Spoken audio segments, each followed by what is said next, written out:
You are listening to Leaders and Legends, a podcast featuring some of Indiana's most fascinating men and women whose impact has shaped our state, our communities, and us.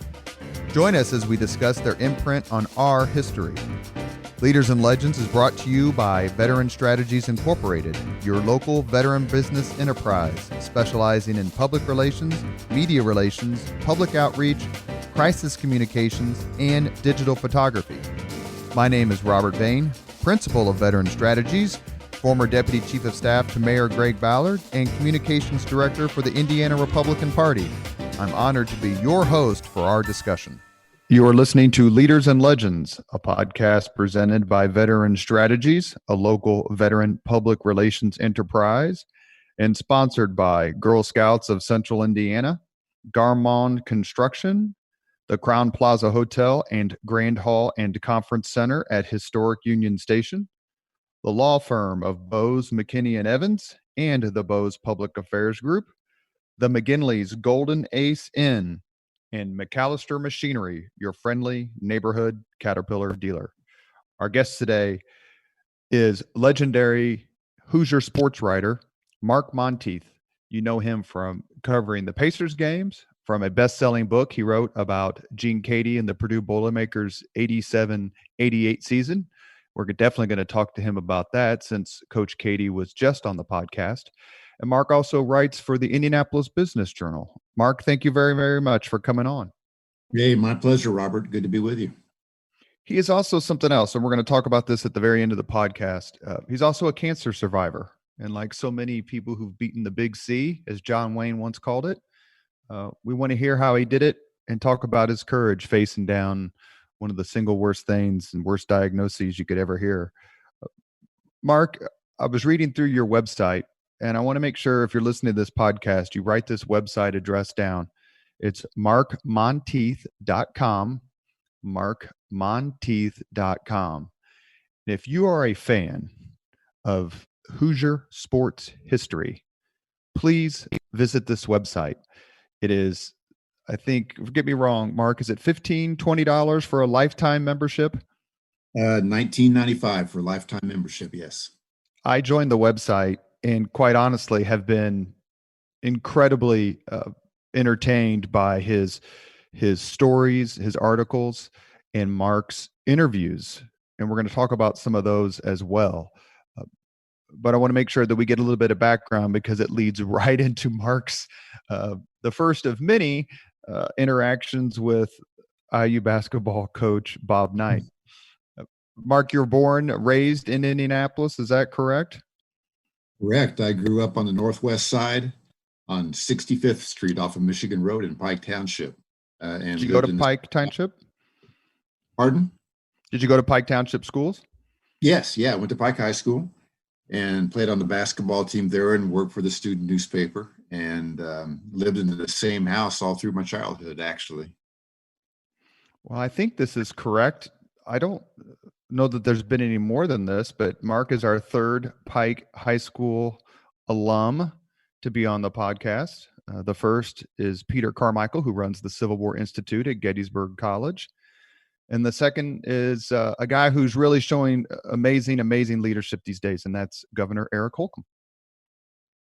Yes. You went to Ball State. Reading your bio, you expressed a desire to be a journalist at an early age. You went to Ball State, but you ended up at Indiana University after, I think, just 1 year. Talk a little bit about that transition. Yeah, when I was in high school, I really thought I had no choice but to go to Ball State if I wanted to major in journalism and stay in state. I didn't want my parents to have to pay out-of-state tuition. My high school journalism teacher had been a Ball State grad, and we used to go to Ball State on weekends for various journalism workshop type things. And I thought I really had no choice. For whatever reason, I wasn't familiar with Indiana's journalism program. And when I got to Ball State, at that time, I just felt like it was it wasn't a small school, wasn't a big school. And I didn't see any advantages of either of those things. I just didn't quite feel like I was fitting in. And I became more aware of IU's journalism program and I wound up transferring there for my last 3 years. And certainly nothing against Ball State, and obviously they have a great communication school now. But I'm glad I transferred just for the opportunity to cover Big Ten sports, to cover Bob Knight. That was certainly an educational experience. And I just kind of like being on the bigger campus. I either wanted to be at a small school, Franklin College type of thing, or a big school like IU. And so I think it turned out to be a good move for me. You were fortunate enough from maybe a basketball fan's perspective and a journalist perspective to hit Indiana University just as Knight's first recruiting class was getting it going.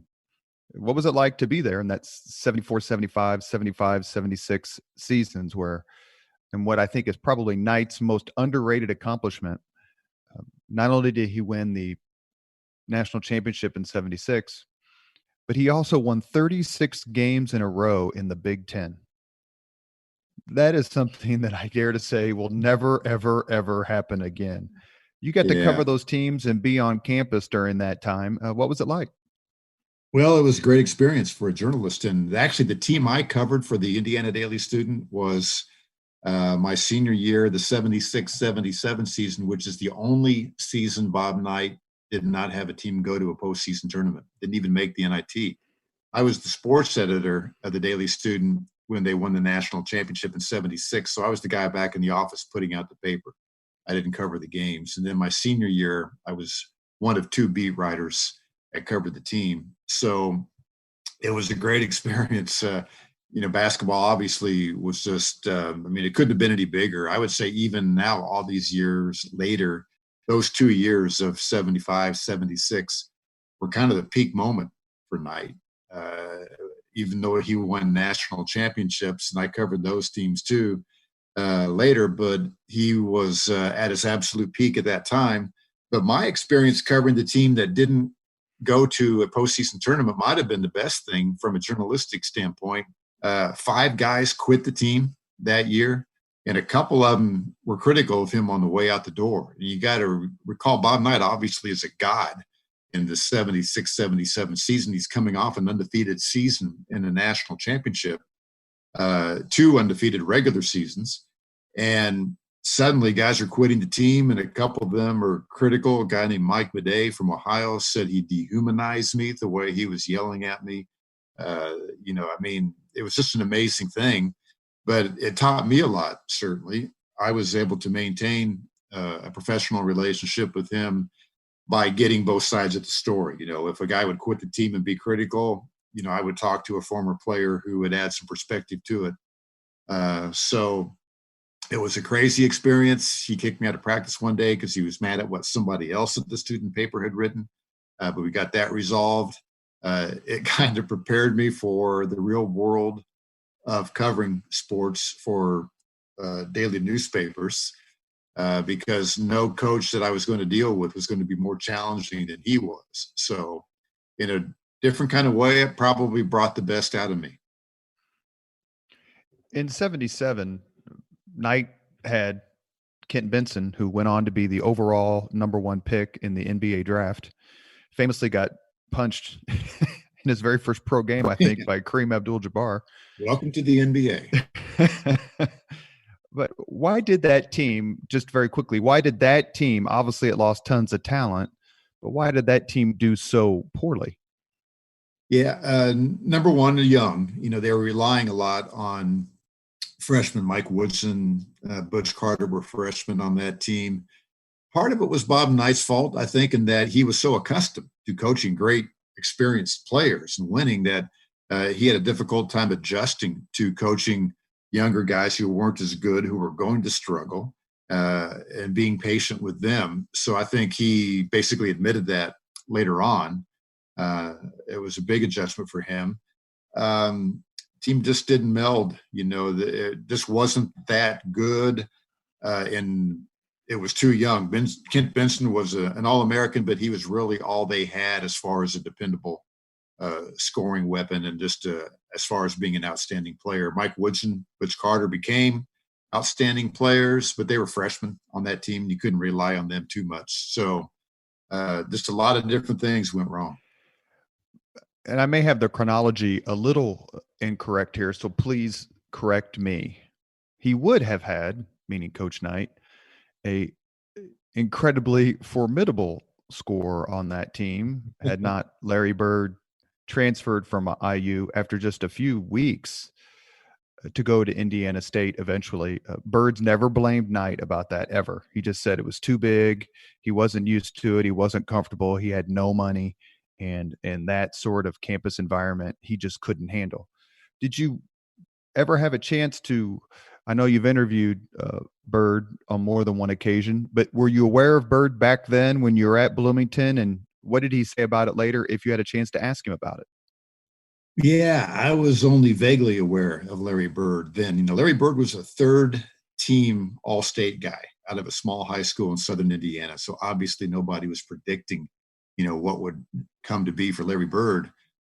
So he was just a guy who left the program that people had only vaguely heard of, I think, a third team all-state guy. It turned out a guy who became a friend of mine on campus actually he took Bird's place in the dorm room. They were always overcrowded then, and certain people were sleeping in lounges on cots, the early weeks of the semester. And then would leave, and get homesick and go home. You could move into a real room. So this friend of mine, Randy, actually moved into Larry Bird's old spot in the dorm room and lived with Jim Wisman, one of the players on the IU team. So that was kind of strange. But I've talked to Larry about it, and you're right. It was just a situation where he was from a small town and felt overwhelmed on campus. There were stories of the varsity players, guys like Kent Benson, not treating him well, kind of a hazing situation. Yeah, I've heard that. Didn't feel welcomed by his teammates, but I think he was just basically overwhelmed by the whole atmosphere. And Jim Wisman had come from a pretty affluent family and had a closet full of clothes. And Larry Bird just had a couple pair of blue jeans and hardly anything. So I think it was just a very uncomfortable situation for him. And I think looking back on it, he was probably better off, going through Indiana State's program and being the star there. I don't know that, Bob Knight necessarily would have brought out his best game. Bob Knight is a control freak and wants to be the man in charge and doesn't want any player getting to be too big. And Larry has admitted he's not the kind of guy who liked being yelled at, and he was certainly going to get yelled at if he stayed and played for Bob Knight in Indiana. So I think it worked out for the best for Larry Bird, and in the long run, it worked out just fine for Bob Knight too. I think I recall in interviews that Bird kind of in the pros kind of stuck it to Kent Benson more than once. Yeah, and when I talked to him, he didn't really want to go there, all those years later. But I think that's probably true. I think it's kind of funny. Certain college programs and maybe pros too kind of have a tradition almost of hazing the new guys and challenging them and really just being kind of nasty to them, kind of the fraternity mindset of putting the pledges through an initiation process. And I think that might have been the case at IU at the time. So, there was also a story reported once where Bird was in a restaurant with his girlfriend and Knight walked in and kind of ignored him. Yeah. And you hear stories like that, but I think the big bottom line is that he just wasn't comfortable there and didn't feel like he fit in, and he hitchhiked home. That's so Larry Bird. Yep. And got a job at the sanitation department. Worked for the city, and he painted curbs, and he did a little bit of garbage pickup and cleaned up different areas. Yeah, he was on the city sanitation department. What was your first job out of IU? Worked for the Marion Chronicle-Tribune, and that was my only opportunity. As I remember, the economy wasn't that great then, and newspapers weren't hiring. It's not like I had a lot of choices to make.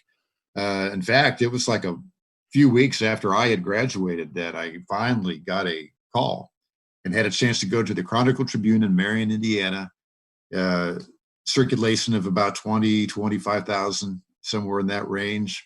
And actually was a good place to start.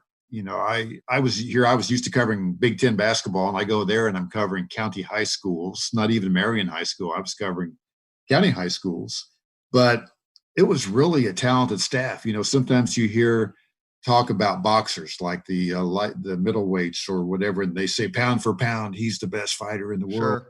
I felt like the Chronicle Tribune in Marion at that time was pound for pound as good a newspaper as there was in the state. We had some real talent there. And they were the only newspaper in the state at the time with an offset press and was running color photographs on a daily basis. And we had great photo staff. My sports editor was an old timer who was having a difficult time adjusting to the technological changes, but he was a good guy and I enjoyed working with him. And I was there for a year and a half and covered a lot of high school stuff and got a few other opportunities too. But it turned out to be a good place to start. As we always do on the Leaders and Legends podcast, we give credit where credit is due. And one of the people I frequently credit for helping me prepare for these shows is the incomparable Bill Benner. And when I told him you were coming on, he said, "You won't have a problem filling an hour with Mark, I guarantee you." And after reading your website, and I want to keep saying the website address, markmontieth.com, I got exactly the point that Bill was making to me. I don't know that anyone in Indiana knows high school basketball like you do. Did you develop your love for that particular game when Indiana had the one class tourney at Marion? Was it something that you brought to IU through Marion and then eventually the Star? And well, no, I grew up in it. I grew up watching the state tournament on television. I could remember the first state championship game I saw was the 1961 Manuel Kokomo game. I was at my grandmother's house when aunts and uncles were there for some reason, and we were watching that game on television. I just remember, the feelings they had about the game and what a big deal it seemed. So it was automatic every year to watch the state finals. And I have an older brother, 10 years older, Dave, who played high school basketball. So when I'm 5, 6 years old, I'm going to Pike High School games in their old gym and love that atmosphere. And so I played high school basketball. So I was kind of immersed in it growing up. And I wouldn't claim to be the ultimate authority in high school basketball today, but I do have a great appreciation for the history and know what was going on in the 30s, 40s, 50s, 60s, and, have interviewed a lot of the Mr. Basketballs and those players. So just a great appreciation for what high school basketball means in Indiana and the way it brought people together and what it meant to smaller communities. I played on the first Pike team that won a sectional in 1972, which is kind of weird when you think about it because Pike's been around forever. It was called New Augusta High School before World War II. So we're going back to the 1800s. We're going back to the very beginnings of the state tournament in 1911. Pike didn't win a sectional until 1972. And it was just a big deal. I mean, we had a pep rally Monday morning and then went home for the rest of the day, got out of school. And then the next weekend we won the regional and the same thing, pep rally Monday morning and we're off for the rest of the day because everybody was just too excited to go to school. So that's what Indiana basketball meant then in the one class system. Winning a sectional was a huge thing. So I was just immersed in that growing up and had a great appreciation for it. Pike's done pretty well since then. Yeah, they have. A lot bigger school than when I went there. Do you have a favorite high school basketball team that you've either covered or chronicled? Seen in person? Yeah, that 69 Washington High School team is really special, I think. They went undefeated and won the championship. And, you talk about a loaded team. I mean, George McGinnis is in the Naismith Hall of Fame. Steve Downing became an All-American at IU and was a first-round draft pick at the Celtics. Wayne Pack went to Tennessee Tech and played briefly for the Pacers. Jim Arnold got a scholarship to Texas, and Louis Day had a football scholarship to IU. So you're talking about an incredibly talented team that won the state championship with an undefeated season. And the other one I guess I go back to is the EC Washington team of 71, just 2 years later, where you had, again, 5 incredibly talented starters. Pete Turgovich went to UCLA and Junior Bridgman played like 12 years in the NBA, something like that for the Milwaukee Bucks. And Tim Stoddard played professional baseball. Darnell Adell and Reuben Bailey were the guards. I remember the names of those, all the starters on that team. So those two teams really stood out because I guess I was at the right age then, in 69, in that state championship, I would have been 13 years old. Then I would have been 15 a couple of years later. So that's the age where you're old enough to understand what's going on and appreciate it, and still have kind of an idealistic outlook on it as well. So I suppose those two teams stand out to me.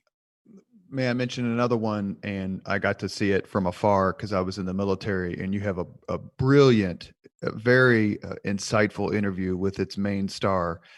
And that would be going back to your Marion roots, uh, the three-peat. I think it was Mhm. 86, 87, 88, or 87, Yeah, 88, 89, Jay Edwards, Lyndon Jones, that team with Bill Green, who I think also coached the Washington team of McGinnis and right, Downing. right.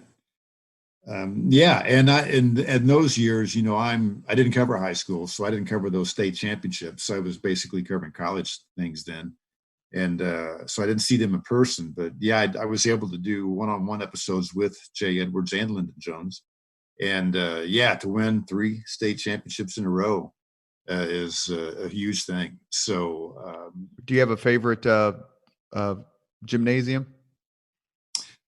well, personally, my favorite high school gymnasium was Pike's old gym, because that's where I was going when I was 5, 6 years old. It wasn't huge, but it was just one of those classic, all wooden bleachers, 3-sided, had a stage at one end. And it just seemed like the coolest place in the world to me. Now, as far as places I visited as an adult, um, yeah, I mean, you got to love Newcastle just for being the largest at one point, and you walk in at the top of it. I always liked Carmel's gym, the one they still use, because I played in that. And I guess these gyms where you walk in at the top always seemed really cool to me. The Mm-hmm. different about those. What about the Wigwam? Yeah, and yeah, definitely should mention the Wigwam. And I did go to some games there. I did go to some games there. So the whole thing about the Wigwam, the gym itself wasn't probably any more special than Newcastle or Richmond or Kokomo or whatever, but they had that elaborate pregame ceremony with the Indian and the squaw and the tom-toms and everything with the lights going out. So I think that's what people really love to remember about the Wigwam. You don't have to elaborate too much, but who would be your 3 or 4 best Indiana high school players you ever saw with your own eyes play? Yeah, the ones I saw, and if we're talking including saw on television, I would include George McGinnis certainly. Just a dominant player, physically dominant, kind of a little reckless when he was in high school, but a coachable player and very dominant. Um, yeah, it's tough because there's so many. Uh, Damon Bailey? Damon Bailey, I only saw on television. I did not cover the game at the RCA Dome or Hoosier Dome, whatever it was then. But he would have to be up there as a high school player, certainly. Um, Steve Alford? yeah, I didn't really see him in high school. I saw him obviously a lot at IU, but I didn't see him. But he would have to be up there. I think in Indiana we really appreciate the shooters. The whole stereotype of the white guy who shoots really well, the Indiana thing, and there have been plenty of those.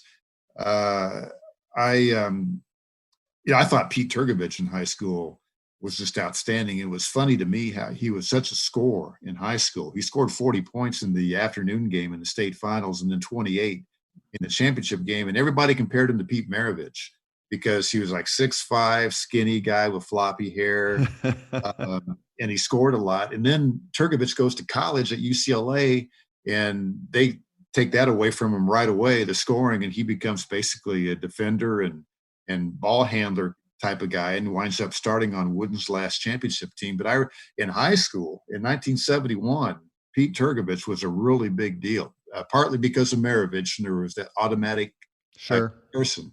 But he had a certain style about his game and just a certain, I guess, aura about him that really got a lot of people excited. Last name I'll mention, and you didn't cover him in high school, I'm guessing, based on the chronology that we've discussed, and that's Glenn Robinson. Yeah, Robinson I just watched on television, and I remember the game against Allen Henderson in Buff, and that was certainly a memorable game. I should mention Rick Mount. I saw Rick Mount play in high school.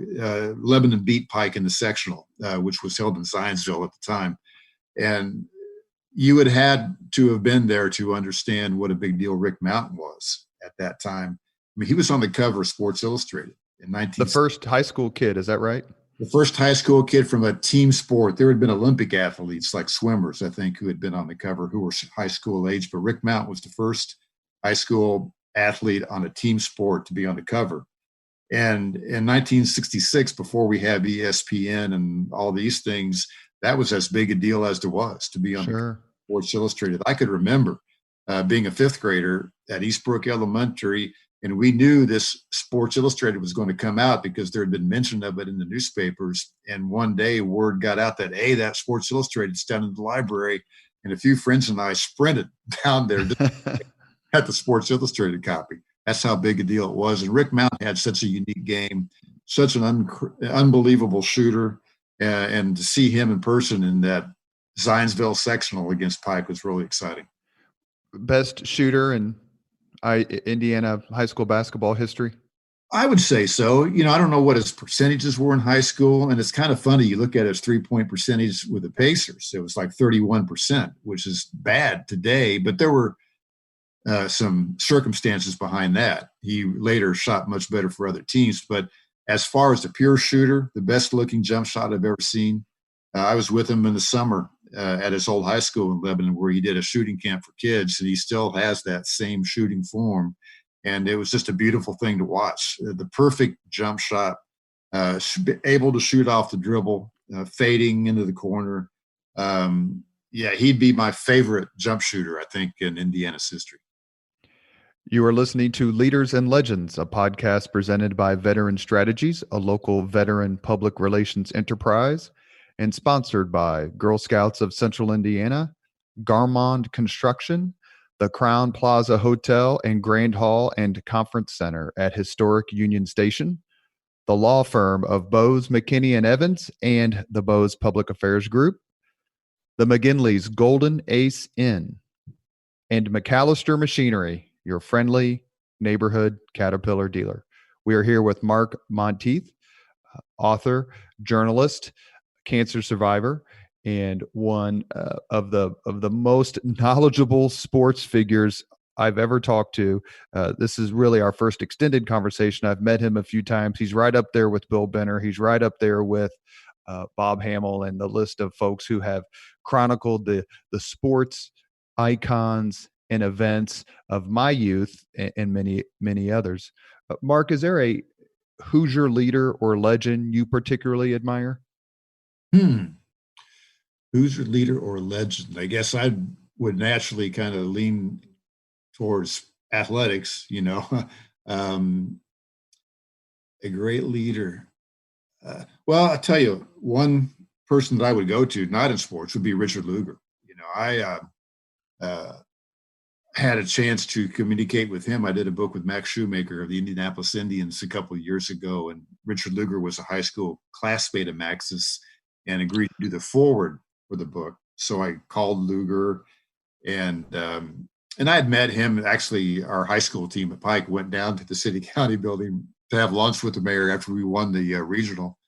And so I shook hands and got a picture taken then, but I had a chance to speak with him for the book. And I've always admired him as somebody who rose above politics and was a statesman. You know, he was willing to cooperate, highly intelligent person, a great character. Max Shoemaker has the story that when they would ride together to go see an Indians game as kids, like as college kids or high school kids, if Lugar would drive, he would never exceed the speed limit, even 1 mile an hour. If it was a 30-mile-an-hour zone, he would not go 31. You know, that's how pure he was.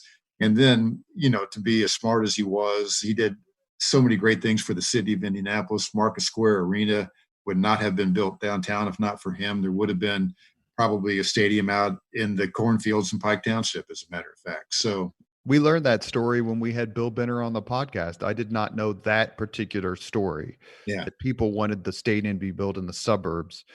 And Yes. and then Mayor Lugar, along with, I believe, his then chief of staff and also podcast guest Jim Morris, Yes. figured out a way to use federal monies to build Market Square Arena downtown. And that's really, along with the building of the convention center, the first two main cogs in the engine of downtown Indianapolis, which of course is struggling during the current turmoil, but has fueled our growth for decades. No question. No question. That was a huge moment for the city. The city would be much different today if not for what Mayor Lugar did at that time. So I've admired him, and I'm not generally, conservative minded in my political outlook, but, he's certainly somebody who rose above all that and I thought deserved a lot of admiration. A lot of coaches I've admired, but, I've also recognized them as fallible humans as well. I would never look up to a coach as a godlike figure or say he got to be president, somebody like that. I'll give you another name, though, that just came to mind. Donnie Walsh, has been a huge factor in this city.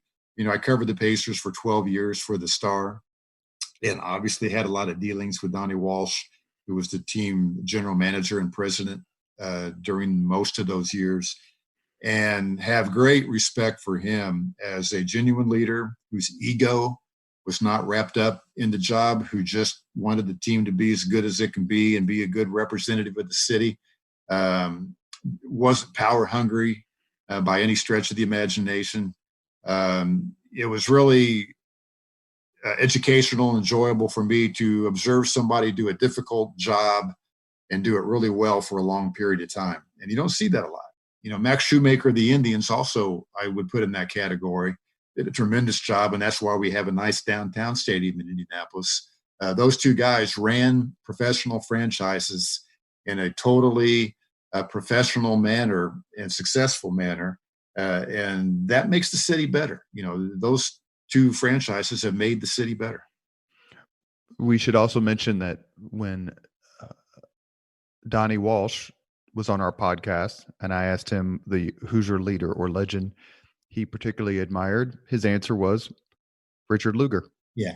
Donnie and I have talked about Lugar some, and Donnie's one who pointed out he's a statesman. He's not a politician. He's a statesman. And again, I can speak for Donnie that he may not have had the same political viewpoint on everything, but he recognizes talent and character. And I know he was also a great admirer of Richard Lugar. We've talked a lot about high school basketball because it is so important in Indiana. And those of us who lament the loss of the one class tournament and the specialness that it brought to Indiana, not only within the state, but outside the state. You've covered that well, but you covered college basketball for many, many years. Talk a little bit about your career after leaving Marion and what you covered during this phase. Yeah, from Marion, I went to Fort Wayne. Fort Wayne Journal-Gazette. There were two papers there at the time, and the Journal-Gazette was the morning paper. And after a year and a half in Marion, I got an opportunity to go to Fort Wayne because the assistant editor up there had been at the Daily Student when I was a student at IU. So I knew somebody. I had a connection. We all know it takes connections a lot of times to get the right opportunities. So I went to Fort Wayne, and after a couple of years there, I basically became a college writer. I covered IU and Purdue, football and basketball, and did other things, but those were the two main things. And for a while, I made a lot of trips from Fort Wayne to Bloomington to cover a game, Fort Wayne to Lafayette, a 3-hour drive to Bloomington, about a 2.5-hour drive along highways 24 and 25 to get to Lafayette, and get back at 3 a.m, that kind of thing. My parents still lived in Indianapolis, so a lot of times if I went to Bloomington, I'd just come back to Indianapolis and stay there for the night. But it was great, to cover IU and Purdue throughout the 80s. Up until 1990 when I left the Fort Wayne paper. There were some great teams there and some great games. The all-time peak for me was that 86-87 season when IU won the national championship, but IU and Purdue tied for the Big Ten championship. And they played one another, and each team won by 11 points on its home court. They were that evenly matched. And just the atmosphere at those games. I was at the game when Bob Knight threw the chair. I was at those games in Mackey Arena. Mackey Arena is the loudest arena I've ever been in. When Indiana came in that place would get louder than any place I've ever been. So just a lot of classic games involving those two programs throughout the 1980s. We had Gene Keady on the podcast. He was absolutely terrific, very generous. He tells the story about wanting to go to Purdue or thinking about it, and McGuire telling him, "Don't go there. You'll never beat Knight." Mm-hmm. And famously, Keady has, I think, a 22-21 record against Coach Knight. Now, as an IU fan, I would quickly point out he's missing 2 national championships and another trip to the Final Four. But you can't deny Coach Keady's greatness, which must have led you to write your book, Passion Play, which is a book on the 87-88 Purdue season. And I'm going to guess it was somewhat inspired by A Season on the Brink, the John Feinstein book about the 85-86 IU team, which all of us IU fans were like, man, why couldn't you have written that book 1 year later? But talk a little bit about what you thought regarding Feinstein's book. Did you learn anything you didn't already know because you had covered Knight? And discuss your book, Passion Play, about Purdue's 87-88 season, where I think Purdue won the Big Ten outright and was ranked number 1 they didn't do well in the tournament. They lost in the first or second round. They were ranked second. Yeah, they were ranked second. But they had a terrific team. Mm-hmm. Yeah, Season on the Brink was kind of an eye-opener. I knew what Bob Knight could be like behind closed doors. When you cover a team and are around the program for a while, you eventually will probably have conversations with former players or certain people off the record that give insight into what's going on behind the closed doors. But it was still awfully interesting, and eye-opening to, see it reported that specifically. And it was just something I wanted to try professionally. I was at that point where I thought I wanted to try a book. And Purdue was going to have a really good team in that 87-88 season. They had tied IU for the national champion or for the Big Ten championship in 87, and they were bringing back 4 of their starters, and they had a chance. I thought, man, if you could latch onto this and follow a team all the way through the season with absolutely total access to everything that's going on and cover a team that wins the championship or at least gets to the Final Four, that could be a great thing. And, Gene Keady was always frustrated by the amount of attention Bob Knight got and the dominance he had in the state and the difficulty in recruiting against Bob Knight. So he was all for it when I brought it up to him. He thought that would be great.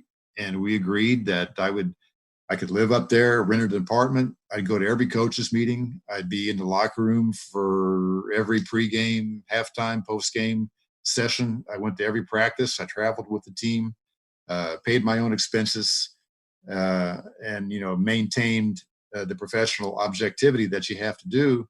But it was great because not many coaches would do that. Not many coaches would allow you to do that and not want to censor it in advance. And he never, read it before it went to publication. So I look back on that now and have a great appreciation for that. And I'm still in touch with Coach Keady. Talked to him a couple of weeks ago, and have a great appreciation for what he allowed me to do and how he ran his program. Obviously, a coach who has a lot to hide is not going to let a reporter come in and spend every day with you and report on it. So it was a great experience. It was an educational experience because you see college basketball beyond the games. The games are just the tip of the iceberg in college basketball. They only play a couple games a week. So you're practicing, 3-4 days a week. You have all these meetings and everything, and you realize what all goes into just putting on a game.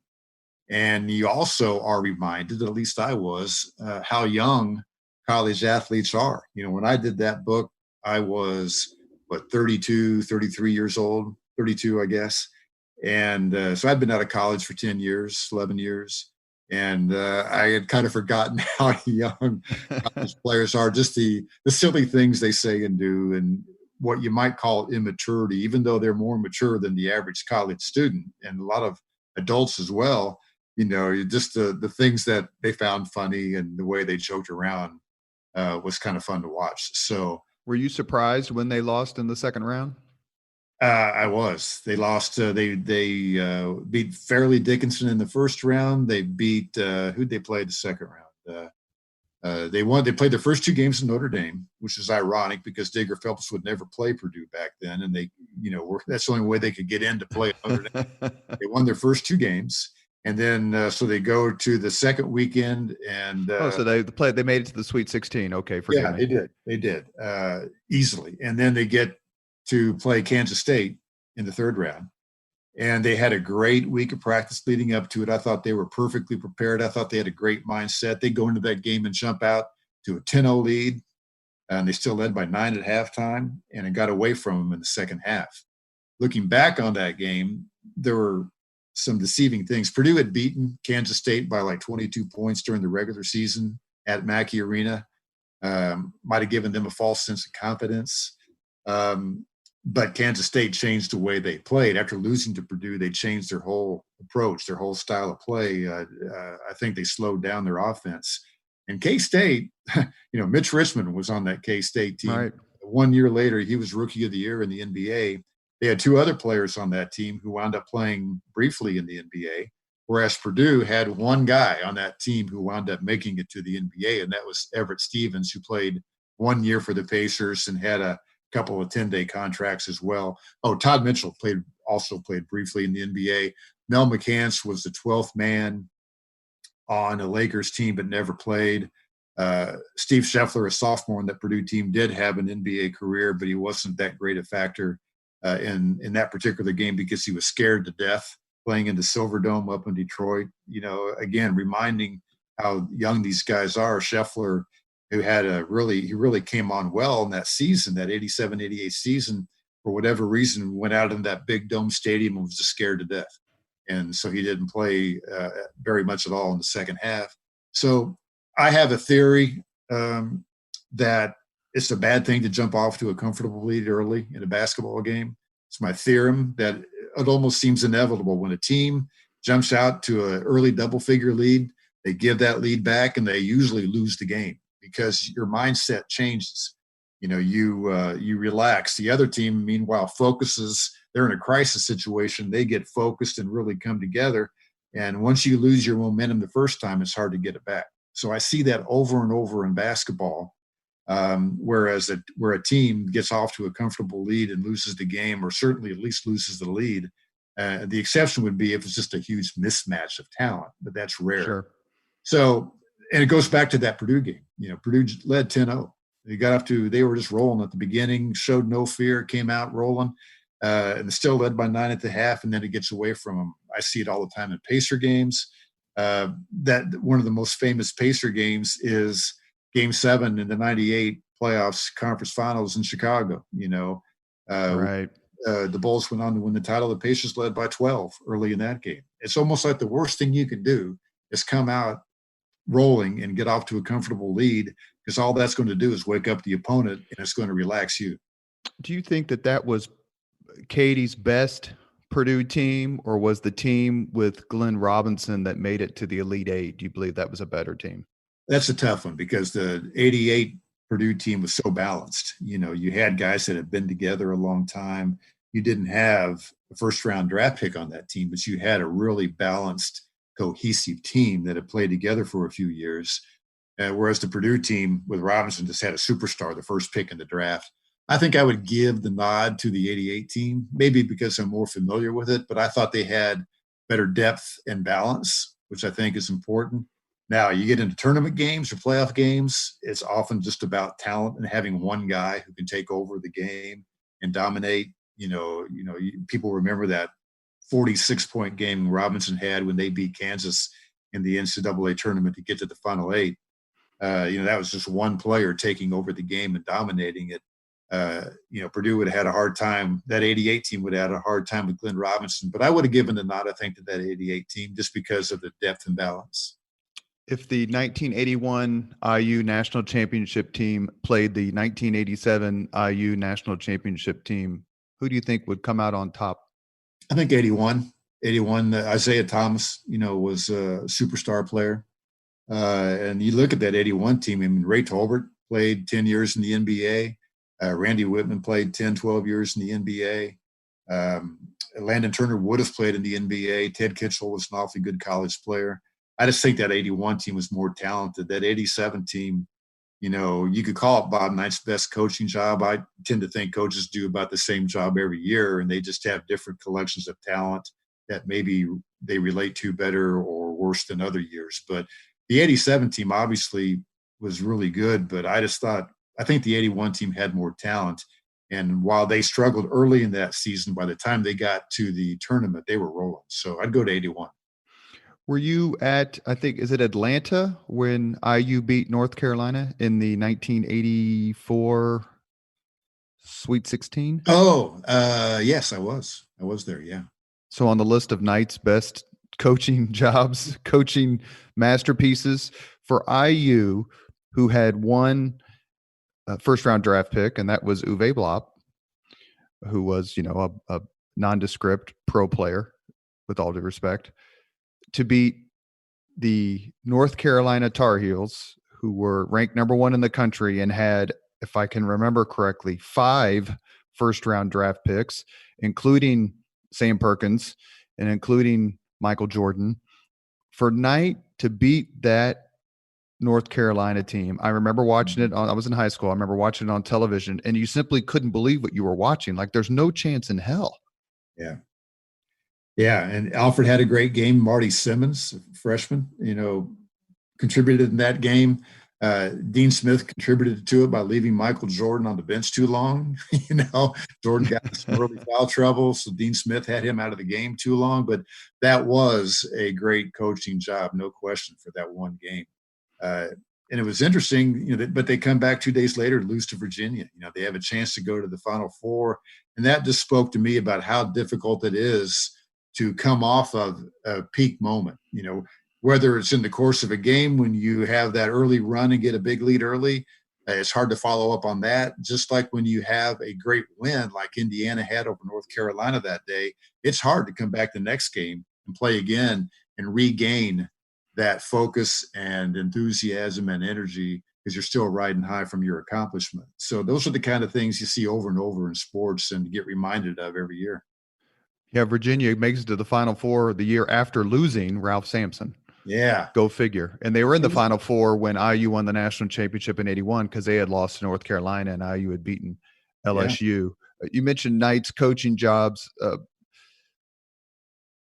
To me, his team that came absolutely out of nowhere to do much better than anyone expected was the 88-89 team.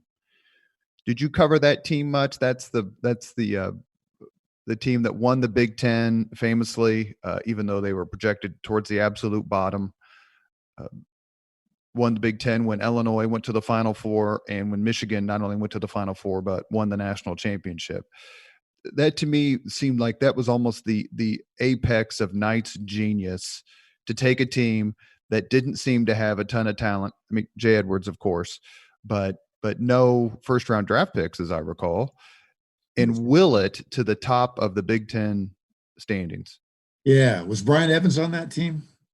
I think he might have been. I don't think so. I think it was Sloan Screen number 45, if I remember Dick Vitale's quote correctly, and Eric Anderson and Lyndon Jones and Jay Edwards, and Jay Edwards just became one of the most amazing clutch players in the country, as you describe in your terrific interview with him. And you can find the interview with Jay Edwards that Mark did on markmontieth.com, where he talks about he just felt like he could make every shot, and he did.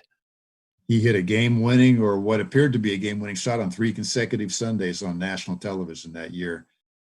Just an incredible clutch shooter. Yeah, I worked hard for that Jay Edwards episode. I 1-on-1. I had to drive up and get him and bring him down here to do it twice.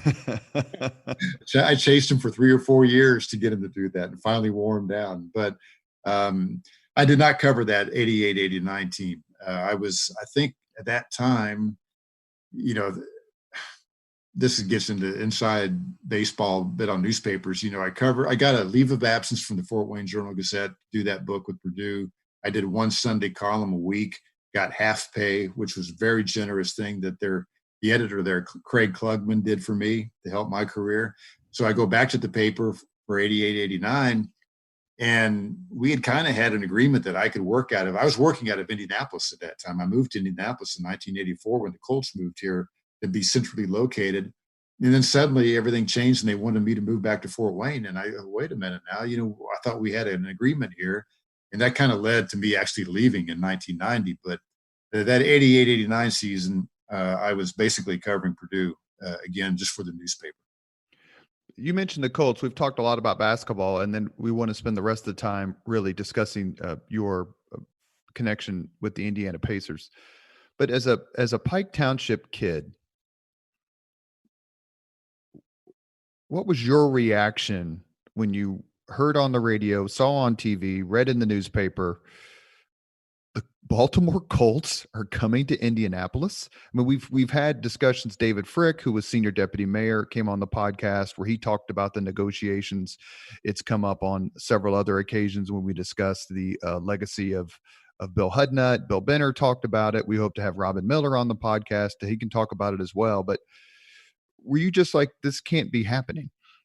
Yeah, I was in Seattle, the Final Four. Bill Benner was there too. I remember talking to him. The word, I probably heard it from Bill because was talking to somebody at the Stars office, and we were in Seattle for that Final Four. Georgetown was out there, and I can't even remember all the teams now. I guess Houston, but it was Georgetown, Houston. Yeah, you're right. Virginia, which should have been IU, right? Yeah.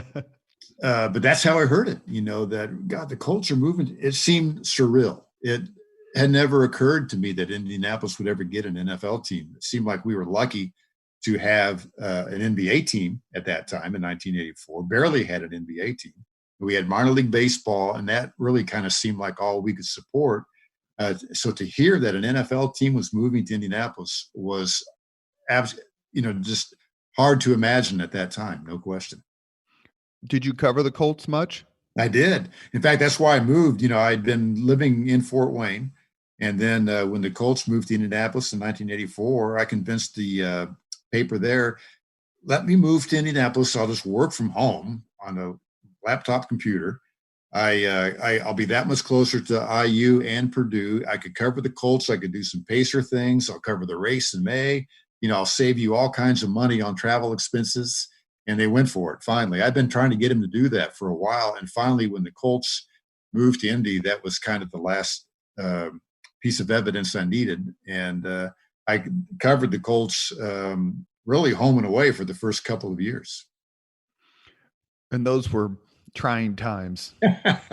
They were bad teams, but nobody cared. The city was so happy to have an NFL team that people obviously wanted them to win, but nobody was getting too upset because everybody was giddy over just having a team. It's funny to look back when the RCA Dome was imploded. Channel 13 ran a video clip of the very first Colts game that was played there. And the thing that jumped out at me immediately was that fans didn't wear jerseys in those days. Everybody was wearing street clothes, sweaters, shirts and stuff. Nobody had on a team jersey, and now it's like 95% of the people have a jersey on. It was a whole different atmosphere back then. What was it like when the Colts famously traded for Eric Dickerson? That like, wow, not only do we have a big league team, now we have a big league star. That seemed to be a watershed moment in the franchise's history. Yeah, it was because he was nationally known. I mean, he was an absolute superstar in the NFL. And, Indianapolis has not had many players like that who are like MVP candidates. There had been some great players in the ABA, but that had been a while. It had been 10 years since the ABA. The Pacers had their peak moments in the ABA. And everybody knew Eric Dickerson. And, Indianapolis, we're a smaller city, and you could argue that we have kind of, issues with self, worth or whatever, that, we're always thinking that the big cities get all the breaks and, we're just little Indianapolis, that kind of thing. And so for the Colts to get a player like Eric Dickerson, a badass running back from LA was a big deal. Now you look back on it, it was not a good trade, long-term for the Colts, but for that moment, I think the word I kept hearing was that it gave the Colts legitimacy. Right. If everybody in the country knew who Eric Dickerson was, And for him to come to the Colts, that made the Colts seem like a more legitimate team. Like when Reggie White signed with the Packers and completely Yeah, changed that yeah, franchise. yeah. One athlete can do that. You mentioned conspiracies, perhaps, or inferiority complex, and Yeah. of course, I'm thinking about the NBA rigging the lottery so that Patrick Ewing goes to the Knicks, uh, which we I all covered that. believed. I was just going to say, which we all believed happened, and it's a well, I should say all of us fans believed happened. It's a perfect segue into your history with the Pacers. When did you start covering the Pacers as part of your full-time gig? And take us through some of the maybe the better seasons you covered or some of the more historic moments you covered. Yeah. Well, I went to Pacer games as a fan their very first season, 67, 68 season. Would have been a 12-year-old kid then. And so I would go to games, a handful a year through those ABA years. Then when I went to college, I was away from it, of course. But when I moved back to Indianapolis in 1984 to work out of here for the Fort Wayne paper, I would do some Pacer stories. I didn't go to every game or cover every game, but I'd go to games and I was writing some stories, about certain players like Jerry Sheetsting or whatever. Um, I started, I started with the Indianapolis News in 1993. And then the year later, that was merged into the Star in 94. I started as a beat writer for the Star covering the Pacers in the 96-97 season, which was Larry Brown's last season, and then covered them up through 2008 when Jim O'Brien was the coach. So I was fortunate. I had good timing in that I covered the end of Larry Brown, which was not a good season. But I covered the Larry Bird years and the Rick Carlisle and Isaiah Thomas years as well. And I covered, before 96, I covered some of the playoff games, like would have been a second or third reporter at some of those games at Market Square Arena when Larry Brown was coaching the team. I want to make sure that you get a chance to, we're going to go back to this time period, but I want to make sure you get a chance to discuss your book. It's called Reborn: The Pacers and the Return of Pro Basketball to Indianapolis. Hey, I happen to have a copy handy.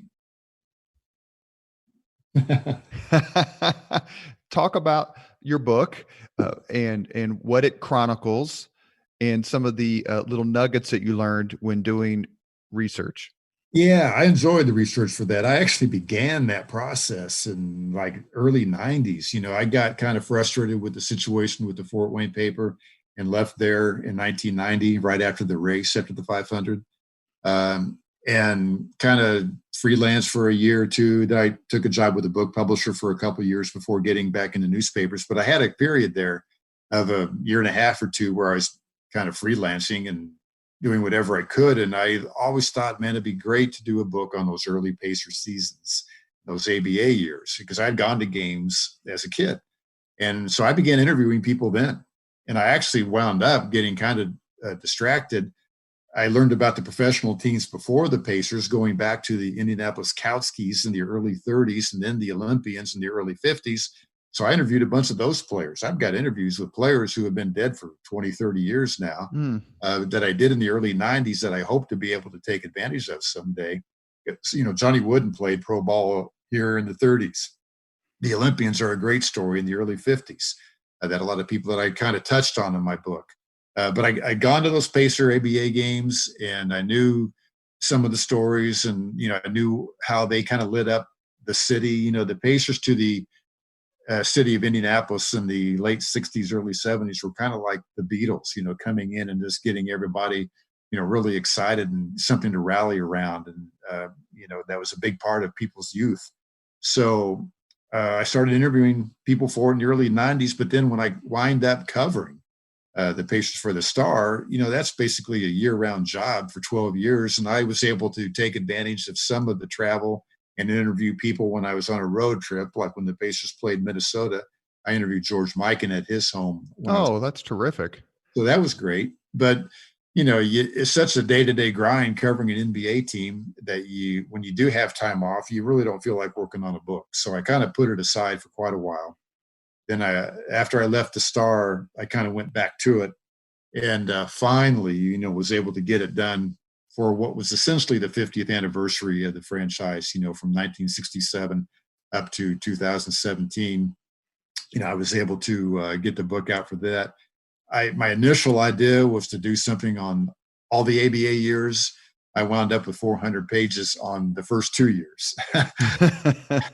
I really got into how the franchise came together because, you got to realize this was not an expansion franchise that joined the NBA. This was a team starting from scratch in a league that was starting from scratch that nobody really thought would survive. So the Pacers were just so lucky to put together the organization they did, to get a future Hall of Famer like Roger Brown out of a factory, working the night shift in Dayton, Ohio, at a GM factory. No. You get Freddie Lewis, who's backing up Oscar Robertson in Cincinnati, hardly playing there. You get Mel Daniels the second year for $100,000, in a trade because Minnesota is moving and they need some cash. So, you're putting this team together just from good fortune, basically. And then the second year is not going well. Well, Slick Leonard's working for Herff Jones up in Kokomo, and they got him back into coaching. He had coached in Baltimore, and the end had not gone well because he had a young team.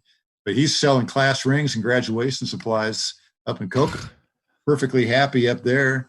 And he comes back and coaches the Pacers as a part-time job. Basically, he didn't give up that Herff Jones job because he didn't know if the ABA would survive. So for a couple of years, he's doing both. He's coaching the Pacers and, making calls, selling graduation supplies to high schools. Did he sell championship rings to the Pacers after he coached them to championships? Yes, he did. He helped defend them. So, and most people don't realize that Bobby Leonard's connection to Hoosier basketball goes back to, I think, the 53 IU national championship team with Don Schlunt, correct? Right. He was a member of that team. Leonard was the junior on that team and hit the game-winning free throws. And, he went to high school in Terre Haute. So he was, he goes all the way back. And he was back in Indiana figuring he was out of basketball after leaving the Baltimore Bullets. He got fired. It wasn't announced as a firing, but he got fired. And he's back in Kokomo, and his wife Nancy's teaching classes at Kokomo Taylor High School. And he's traveling around the northern part of the state selling graduation supplies, meeting with principals, high school principals, and using his good name to good use. And suddenly the Pacers come calling that second year, and he's back in it. And so it's just an amazing set of circumstances that allowed the Pacers to get off the ground and survive those early years. And I got into a lot of the personal stories of those early Pacer players. Jimmy Rail from Kokomo was an original Pacer, and he had a great individual story. And Roger Brown, and of course Mel and Freddie Lewis, and guys like Reggie Harding, who played that first year, 7-foot center who was really talented but couldn't get his mindset out of the ghetto. So I got into the personal stories too. So I cut it off after 2 years, and this is how they got off the ground. And the next project would be on the championship years of the ABA Pacers. And I've tried to, and I'm going to, once all this Rona drama ends. Of course, we'd love to have Slick Leonard on the podcast. We'd love a chance to talk to him. I've met him just a few times, but obviously don't know him very well. And then I would like to do a podcast on the Pacers during the ABA days. And I've talked to Bill Benner about it. And he says, we can't do it unless Montieth joins us. And I'm like, okay, that's fair. Let me ask you a quick question. The very best Indiana Pacers ABA team plays the very best Indiana Pacers NBA team, 7-game series. Who wins? Yeah, I'm going to make some people angry with this, but I would say probably the NBA team, but only because the game changed so much over those 20, 30, 40 years, whatever we're going to be talking about. The players got so much bigger and more athletic. Now the ABA championship teams were, the best. They might not have been as good as the NBA champion, who knows, but they were competitive with that team. So for their era, they were great. And no Pacer team has ever won an NBA championship. But you got to realize, like, Mel Daniels was the ABA's most valuable player 2 different years as a Hall of Famer. He was the center. He was 6'9", 220 pounds. That's Paul George. Paul George is 6'9", 220. So, the Pacers had a starting backcourt of a 6-foot guard, Freddie Lewis. Sometimes it was Billy Keller at 5'10", or it might have been Donnie Freeman at 6'3". just the size and, of the players changed so much that an ABA team would have been overwhelmed physically by a Pacers NBA team where you have, say you have the team of Roy Hibbert and David West and Paul George and the other starters they had, George Hill, those guys, it would have been overwhelming physically. People will get angry hearing that. But if you're talking about the ABA Pacer team as it was at that time versus the NBA team as it was at that time, the NBA team, I think, would be overwhelming physically. But you cannot take anything away from the ABA guys. They grew up in an entirely different era where you didn't have AAU in the summer. You didn't play year round. You didn't train year round like the guys today. You kind of took the summers off and used training camp to get back in shape. So there was just a physical difference between the two eras. And as much as people don't want to admit it, the guys are better today, and people will often say, oh, they shot the ball so much better back then. Well, they didn't. All you got to do is look at the shooting percentages, look at the free throw percentages, the 3-point percentages, all that. They shoot it better today. I'm sorry. I'm old enough to be nostalgic and say it was way better back then. Got to look at it objectively, and the guys today are better. They just are. When Donnie Walsh came on the podcast, and I think if my memory serves correctly, the Pacers won in the ABA championship 70, 72, 73. Correct. Uh-huh. And the NBA champions those years were the Knicks, the Lakers, and then the Knicks again. Mm-hmm. And I asked him how he thought the Pacers could play against those teams. So we're not mixing eras like we were in my previous question. Right. But of course, I don't think that the 72 Laker team that won the NBA championship went 69-13, and that was a transcendent team with a 33-game winning streak. But how do you think the Pacers would have done that same collection of talent, McGinnis and everyone else, against the NBA teams of the same era? Yeah, I think if you're going to go to the Pacers in 73, the last title they won, by that time, George McGinnis is a second-year player. He's got some experience. He's a little older. That team could have matched up, with the Knicks team. In fact, the Pacers and Knicks had an exhibition game at the Coliseum in, I want to say 71. They weren't coming off championship years, but they both had been champions in 70. And so the Knicks with their team together and the Pacers with their championship team together, it would have been in the fall of 71. The two teams had an exhibition game at the Coliseum. Are you aware of this story? Never heard it before. So take your time. Yeah, it's often misrepresented, but the Pacers and Knicks, two championship teams, square off in an exhibition game at the Coliseum, sells out.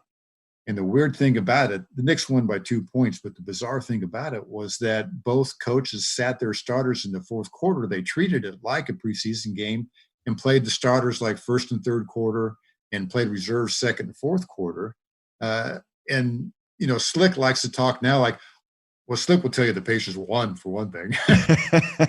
He'll tell you that there was a banquet the day of that game and Bill Bradley got up and was insulting Indianapolis, and Roger Brown came to me after that banquet and said, let me take Bradley tonight. And Roger went for 32 points that night and held Bradley to 12 or whatever. And it's not true. None of that's true. The Knicks won by 2 points. It was a great game, but the Pacers did prove they were competitive with that Knicks team. So it was still a positive moment for anyone who doubted the ABA or doubted the Pacers. They were competitive with a Knicks team that had won a championship and was going to win another one a year later. The Knicks actually, the Pacers kind of rallied in the fourth quarter with their reserves. Rick Mount and Billy Keller were coming off the bench playing well. And the Knicks actually brought their starters back into the game to win the game by a couple of points. So the Pacers showed up well, and Walt Frazier and guys were highly complimentary of the Pacers after that game. I talked to Frazier even now when the Knicks come in, he's on the broadcast crew, and we'll talk about that game some, and he remembers being impressed by the Pacers. It's kind of funny. Billy Keller, he's 5'10" and spends his winters in Florida now. He doesn't look like a former pro basketball player. And he says whenever somebody seems surprised that he played professional basketball, he's got a picture on his phone from that exhibition game I'm talking about where he's dribbling up court with Walt Frazier guarding him. He'll show him that. Look, I've got it on my phone now, actually, that most people a picture of Walt Frazier guarding him in that exhibition game to prove to people that he played professional basketball. One of the things we've talked about in this podcast is the book Reborn that Mark wrote. Reborn, The Pacers and the Return of Pro Basketball to Indianapolis. It's available on Amazon. If you're a fan of the Pacers and grew up in the era, it's a little bit before my time. I was born in 67, but I'm old enough to remember the ABA days and certainly old enough to remember the god-awful telethon. But please pick up this book. And while we're at it, I want to make sure that I say this again. If you love Indiana sports history, Purdue, IU, high school, pro, whatever, please take a look around markmontieth.com. It's markmontieth.com.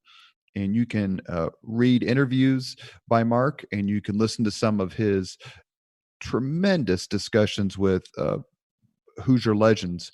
It's at $20 for a lifetime membership. I joined a couple of weeks ago in preparation for this podcast, and I'm really glad I did. And if you want to choose one that's really going to get you hooked, listen to part 1, I believe, of his interview with Isaiah Thomas. Mm. It's an absolute miracle that Isaiah Thomas ended up at IU. And if you're familiar with the story, you'll understand what I mean. But if you're not familiar with the story, listen to Mark Montieth's interview with Isaiah Thomas. And not only you'll understand what Isaiah had to go through just to make it to school every day, but how he basically, his mother walked away from a briefcase full of cash that Isaiah says was presented in front of the family in the living room. And Isaiah went to IU, and Isaiah talks about why he went to IU and why he was glad he did. markmontieth.com. Mark, we end the podcast with the same 5 questions of all guests. Are you ready? I'm ready. What was your first job? Oh, like not professional job, huh? This job period. I guess it would have been on the grounds crew at the Highland Country Club on the golf course there. I was in high school at Pike, and was able to get a job on the grounds crew. And I knew nothing about golf at that time. I mean, I should not have. I remember being out there cutting greens with a hand-propelled mower and trying to make that golf course look good. So I had a job out there for about $2.75 an hour, I think. And then I went right from there to a job pouring sidewalks and curbs for a non-union construction firm for $3.25 an hour. Seemed like a lot of money. Question number 2. What was your first concert? Oh, I'm almost ashamed of this. I'm not ashamed, but when I was a freshman at Ball State, I didn't go to any concerts in high school for some reason, but I went to a concert with the Carpenters at Ball State. Shameful. Hey, they didn't bring in big names. Now, I went to IU the following fall, and right when school started, I went to a concert, Beach Boys, Eagles, and Kansas, and that was a good one. Holy Magna. Okay, you've redeemed yourself. I'm sorry? You have redeemed yourself. Okay, yeah. You know, Greg Ballard was at IU when you were there. Did you happen to see him at a frat party or some other such event? No, he graduated in 78, and we had Mayor Ballard on our inaugural podcast. His first concert was Sly and the Family Stone at Bloomington. Okay, I didn't go to that one. I went to summer school down there, and Elvis was there in the summer, and I didn't have the money. I didn't go to the concert, which I obviously wish I had. And the Rolling Stones were there one summer too, and I didn't go to that either. I just didn't go to that many concerts down there. Question number 3. If you could recommend any book for someone to read, which book would you choose? Oh my. Obviously I can't say my own, that would be too obvious. I'm looking around my room here at different books that I have. Favorite book. I mean, Season on the Brink is one, a college basketball fan. If you're an IU fan, a Bob Knight fan, you should certainly read that for the insight it gives. I just finished a 2-volume biography of Frank Sinatra, and each one was like 700-800 pages. and I'm not that big of a Frank Sinatra fan, but I started reading it and I didn't want to be a quitter. And I also was really impressed by the job that the writer did. The amount of research that he put into this was kind of inspiring for me because, if you're going to write a book, that's the challenge of how much research you're going to put into Yeah, it. exactly. You can stop at any time, right? But you're going to go the extra mile and make that extra phone call or, read that extra article or whatever. And while it's not necessarily the favorite books I've ever read in my life, but I'm looking at it now, there's a 2-volume set biography of Frank Sinatra that, boy, anything you want to know about Frank Sinatra, it's in there. It's complete, and it's just an incredibly impressive work of journalism. Number 4, if you could witness any event in history, be there as it happens, which event would you choose? Any event in history. Well, I would have liked to have met Jesus to find out what was real. How is this real? So Or the Sermon on the Mount or the resurrection? anything? Just, could he really do the things they said he did? How much of this is mythology that developed or how much of it is true? Any event surrounding him, would have been awfully enlightening. As far as more modern day things, I would have loved to be able to say that I was at the Milan Championship game in 1954. If we're just going to get into, more meaningless sporting events, would have been historic. I would have loved to have seen the Addicts Championship team, the next year or 55 or 56.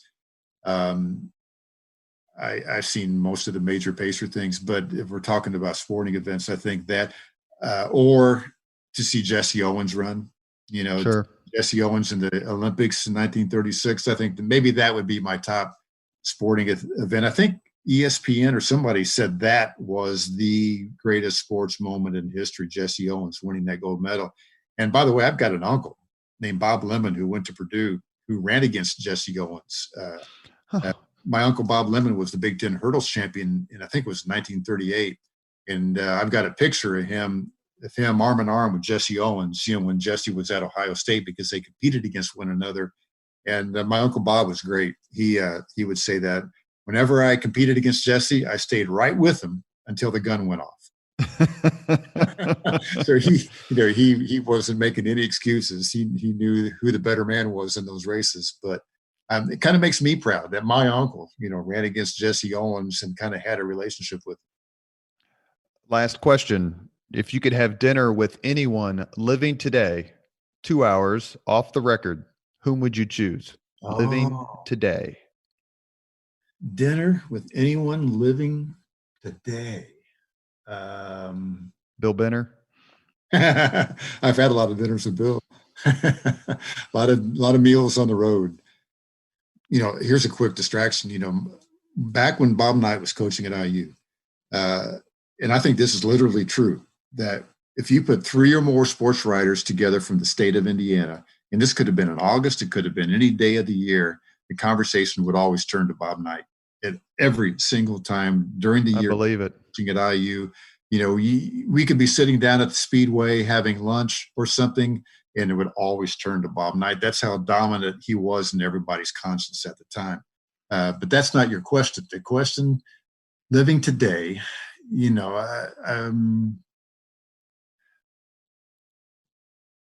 maybe Michael Jordan, that's a cliche answer, I suppose, but he would be interesting to talk to. If Wilt Chamberlain were alive, I would say him in a heartbeat. He was my favorite player growing up. I think he was a fascinating guy, and a disappointing performer in some regards, but he would be an awfully interesting guy to talk to. I probably will think of somebody when we get done here. Well, Michael Jordan is an answer we've not had before. So surprisingly, so that's a darn good answer. Guy, he's not a complex guy or, whatever, but he would be interesting to talk to all these years later. He would be much more interesting to talk to now than he would have been when he was playing. I think he's got a whole different perspective now. You have been listening to Leaders and Legends, a podcast presented by Veteran Strategies, a local veteran public relations enterprise, and sponsored by Girl Scouts of Central Indiana, Garmond Construction, the Crown Plaza Hotel and Grand Hall and Conference Center at historic Union Station, the law firm of Bose, McKinney, and Evans and the Bose Public Affairs Group, the McGinley's Golden Ace Inn, and McAllister Machinery, your friendly neighborhood Caterpillar dealer. Our guest has been Mark Montieth, purveyor of markmontieth.com, which I strongly suggest you visit. He was a longtime writer for the Indianapolis Star and other places in Indiana, and is the foremost chronicler of basketball in this state. Mark, thank you very, very much for joining us. Hey, Robert, thank you. Enjoyed it. Thank you very much for listening to Leaders and Legends, brought to you by Veteran Strategies Incorporated. If you want to contact us about this program or our menu of public relations services, please send us an email at robert@veteranstrategies.com.